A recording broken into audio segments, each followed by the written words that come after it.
ඔයාලා ටික්ටොක් කරනවා වගේ. අයියේ කොහොමද යන්නේ? මේ අර YouTube එකේ සිල්ල බටන් එක නෝකෝ මල්ලි. ඒක ගේන්න යනවා. ඉතින් අපිට මොකද මල්ලි? ඔය ෆෝන් එක ලස්සනට අල්ලන්නේ. ඇඟ පේන වීඩියෝ එකක් කරන්නේ. එතකොට තමයි ලයික් ගොඩක් එන්නේ. මම මල්ලි ආපෙන්ද කිව්වේ හලෝ. ඔයාලා ඊද ආපු ටික සුපිරි හලෝ. පපුඩු වැදුනා ඈ.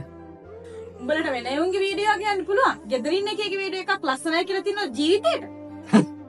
ඇටෙන්ෂන් එක බලෙන් ගන්න බෑ හලෝ. කොල්ලෙක් තැනකට එන්න පට්ට කට්ටක් ගන්න ඕනේ.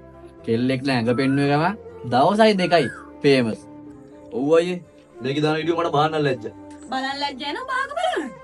මට ෆෑන්ස්ලා ගොඩක් ඉන්නවා. බලපන් ගිහින් කමේ. කෙල්ලෙක් කොල්ලන්ට කෙලවෙරන්න වීඩියෝ දාන එක වෙනයි. කොල්ලෙක් කොල්ලන්ට පපුව කඩාගෙන යන වීඩියෝ දාන එක වෙනයි.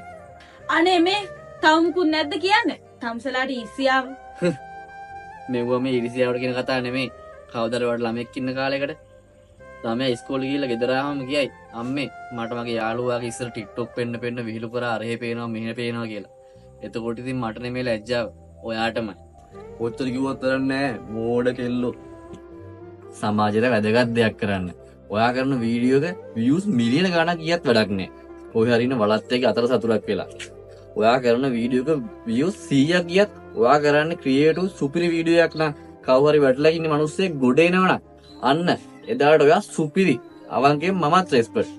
මාත් එක තරහ වෙන්න එපා. හැදෙන්න කිව්වේ. මං ගිහිල්ලා එන්න. ගුඩ් බයි. අනේ අක්කේ නංගියේ මාත් එක්ක නම් තරහ වෙන්න එපා හොඳද? මේ ලෝකේ එක තප්පරයකට කෙල්ලු කී දෙනෙක් දූෂණය වෙනව නැද්ද? මං ආස නැහැ උඹලා කාගේවත් ඇස් දෙකෙන්වත් දූෂණය වෙනවට.